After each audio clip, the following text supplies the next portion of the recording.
যে একটা মুসলমানকে আর একটা মুসলমান পুরাই দিবে, সেটা তো মুসলমানের ধর্ম না।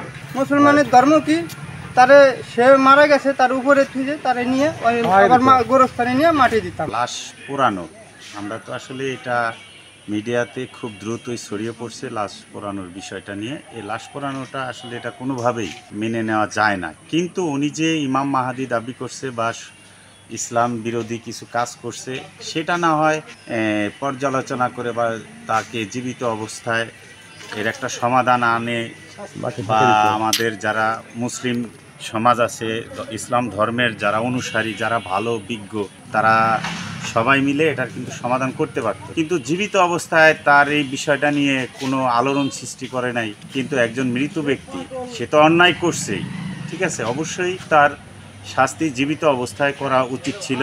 সেই ইমাম মেহেদী দাবি করছে এটা তার, এই জিনিসটা সে খারাপ করছে।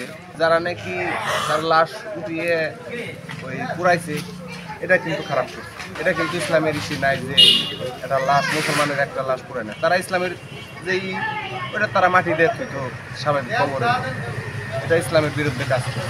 নামাজ টামাজ পড়ে সেটা ওই যে পার্টি অফিস হয়তো আনসার ক্লাব আমরা মিটিং করছে, মিটিং সেরে তারপরে আসলো আইসি সেরে মানে ওই সময় নামাজের পরপরই আইসি সেরে মনে করেন যে ভিতরে লোকজন ছিল, হামতাম লাগাই দিছে, এরাও হামতাম লাগাই দিছে।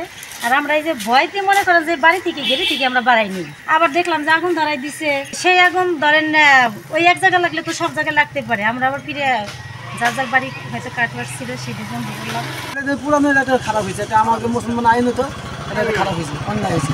মানে বিধানে নাই বলে এই কারণে মুসলিম ধর্ম হিসেবে যদি বিধানে সুন্দরভাবে কবরটা দিত সমাজে, যে ছেলে বাড়ি পক্ষ সবাই মিলে যদি কাজটা কবরটা দিত মুসলমান হিসেবে, নালে এর ক্ষতি আর করতো না। কবরের পাশে দিত, এটা সুন্দর হইতো, কিন্তু তার 10 ফিট উপরে সে দিছে, এটা তো ঠিক না। কারণ মানুষ তো এটা মানে নেই, কারণ তো এটাই বলতেছি আমরা, তার পাশে দিত, কোনো সমস্যা ছিল না আমাদের। গতকালকের যেটা অনাকাঙ্ক্ষিত একটি ঘটনা, গতকালকে সকলেই শান্তিপূর্ণভাবে তাদের বিক্ষোভ কর্মসূচি পালন করবেন বলে প্রতিশ্রুতি দিয়েছিলেন। তো তাদের কর্মসূচি চলমান থাকা অবস্থায় হঠাৎ করে একদল উৎসুক জনতা, যারা এখানে ইচ্ছাকৃতভাবে আমাদের কাছে মনে হয়েছে যে তারা একটা শান্তিপূর্ণ পরিস্থিতি বিঘ্ন ঘটানোর জন্য তারা এসে প্রথমে পুলিশের উপরে হামলা চালায়, পরে গাড়ি ভাঙচুর করে। সেখানে ইউনো ছিল, তারও গাড়ি ভাঙচুর করে এবং পরবর্তীতে তারা এই বিক্ষুব্ধ অবস্থায় তারা মাজারে যায় এবং মাজার ভাঙচুর করে অগ্নিসংযোগ করে। হ্যাঁ, আমরা গতকালকে রাত্রেই আমরা অজ্ঞাতনামাকে আসামি করে গোয়ালন্দ ঘাট থানায় একটি মামলা দায়ের করেছি।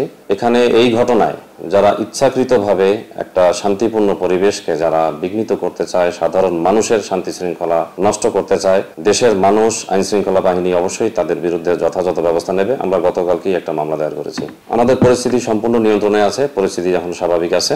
আমরা এই ঘটনার সাথে যারা জড়িত, হামলার সাথে যারা জড়িত, ভাঙচুরের সাথে যারা জড়িত, তাদেরকে আমরা শনাক্ত করে তাদেরকে দ্রুত আইনের আওতায় নিয়ে আসার জন্য আমরা বদ্ধপরিকর।